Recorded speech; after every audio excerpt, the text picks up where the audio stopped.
मित्रांनो, तर ठरलं तर मग या मालिकेच्या प्रोमोमध्ये आपल्याला असं बघायला मिळतंय, अर्जुन सायली आतमध्ये येतात. सायली किचनमध्ये जाते.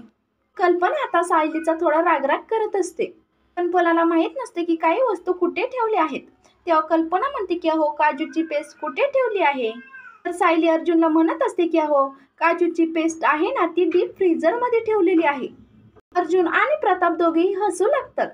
तर काही वेळाने कल्पना आणि सायली दोघे मिळून स्वयंपाक बनवतात. त्यामुळे अर्जुनला खूपच आनंद होतो आणि प्रतापला देखील खूप आनंद होतो. तर अश्विन घरी आलेला असतो आणि सगळेजण आपापल्या परीने त्याला गिफ्ट देतात. तर अर्जुन लहानपणीची अश्विनची गाडी त्याला पुन्हा भेट करतो. तेव्हा अर्जुन अश्विनला म्हणतो, अश्विन एकदा ओपन तरी करून बघ. तेव्हा अश्विन ती गाडी ओपन करून बघतो आणि त्याला खूपच आनंद होतो आणि अर्जुनला तो मिठी मारतो. अशाच मालिकेंचे पुढील अपडेट्स पाहण्यासाठी चॅनलला नक्की सबस्क्राईब करा. धन्यवाद.